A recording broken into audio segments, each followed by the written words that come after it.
तो बेईमान को बेईमान कहना चाहिए कि नहीं कहना चाहिए? चोर को चोर कहना चाहिए कि नहीं कहना चाहिए?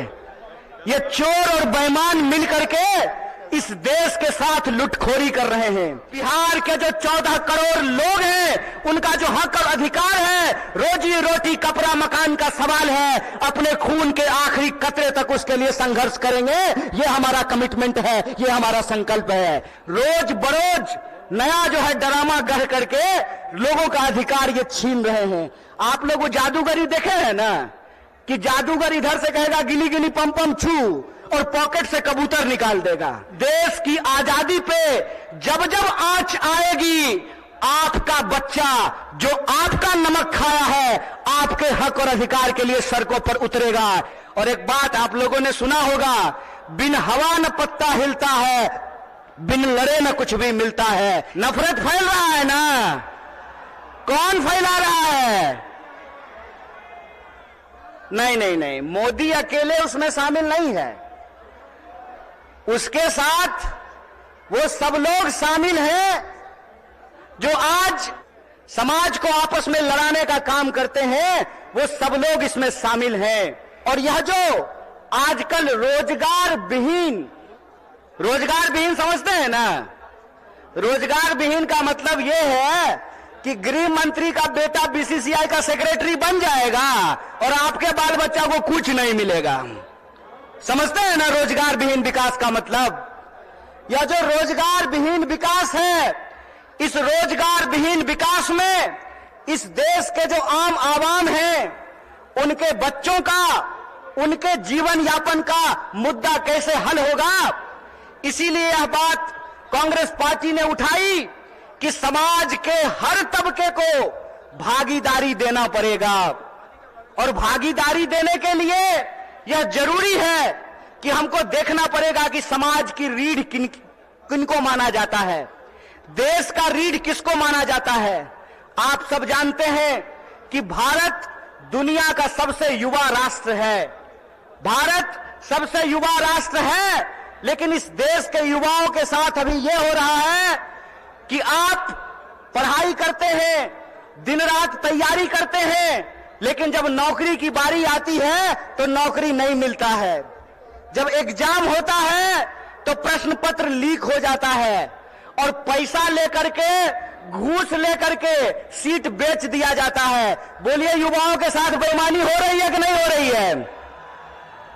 चूंकि हमारे माँ बाप किसान हैं, चूंकि हमारे माँ बाप शिक्षक हैं, हमारे माँ बाप साधारण परिवार के लोग हैं, साधारण इनकम के लोग हैं, तो हमारे भविष्य के बारे में कोई नहीं सोचता है।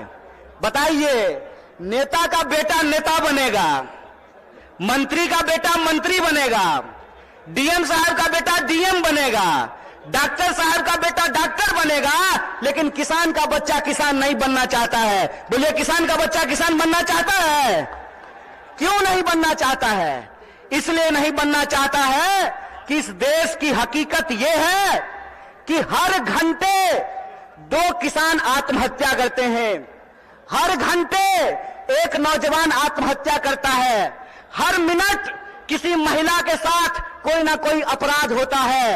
आए दिन हमको यह सुनने को मिलता है कि जो शोषित पीड़ित वर्ग के लोग हैं, उनके ऊपर लगातार हमले होते हैं, उनका अधिकार छीना जाता है।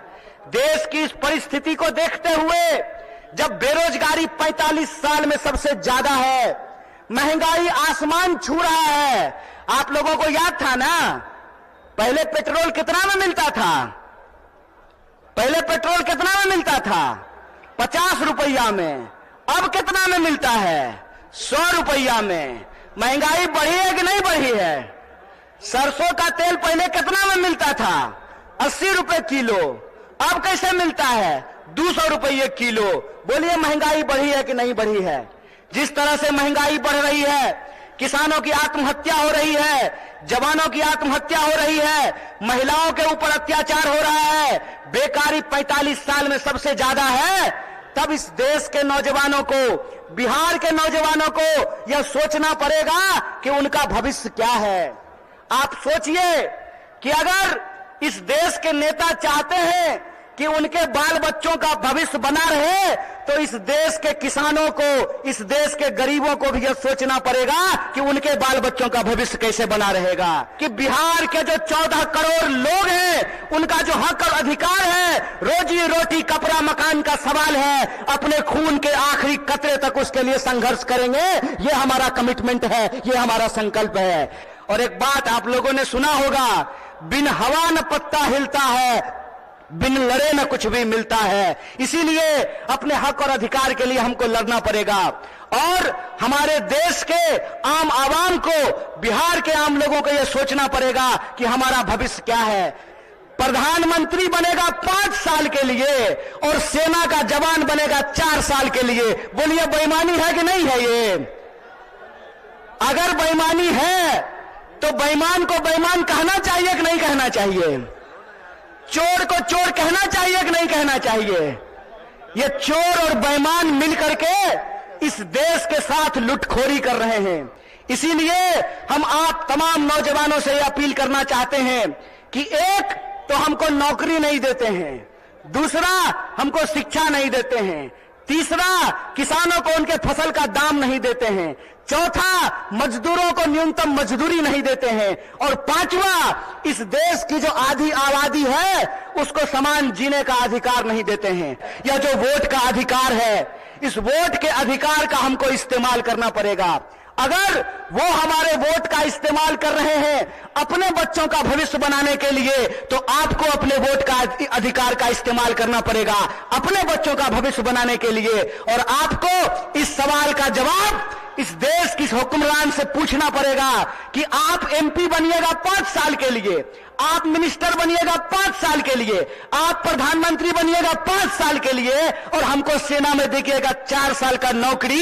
यह नौकरी हमको बर्दाश्त नहीं है। हमको आपको परमानेंट नौकरी देना पड़ेगा, ठेके की नौकरी बंद करनी पड़ेगी। और जिसको परमानेंट नौकरी मिला हुआ है, जिसको परमानेंट नौकरी मिला हुआ है, अगर नेताओं को पेंशन मिल सकता है तो आपको शिक्षकों को भी पेंशन देना पड़ेगा, आपको सरकारी नौकरियों में भी काम करने वाले लोगों को पेंशन देना पड़ेगा। अगर इस देश के पूंजीपतियों का 12 लाख करोड़ कर्जा माफ किया जा सकता है तो आपको किसानों का कर्जा माफ करना पड़ेगा, उनके फसल का पूरा दाम देना पड़ेगा। अगर इस देश में सबको न्यूनतम मजदूरी मिल सकती है तो हम कहते हैं कि मजदूरों को भी न्यूनतम मजदूरी देना पड़ेगा। रोज बरोज नया जो है ड्रामा गढ़ करके लोगों का अधिकार ये छीन रहे हैं। आप लोग वो जादूगरी देखे हैं ना, कि जादूगर इधर से कहेगा गिली गिली पम पम छू और पॉकेट से कबूतर निकाल देगा। टीवी आजकल हमारे साथ वही कर रही है। जब भी आप टीवी खोल करके देखिएगा, आपके मुद्दे गायब कर दिए गए हैं। सुबह से लेकर के शाम तक बहस चलेगी, कौन शपथ ले रहा है, कौन शपथ नहीं ले रहा है। सुबह से लेकर के शाम तक लोगों के मुद्दों को भटका करके, और आम लोगों का जो बुनियादी सवाल है, रोजी का सवाल, रोजगार का सवाल, रोटी का सवाल, कपड़ा का सवाल, मकान का सवाल, इन सवालों को गुमराह किया जाता है।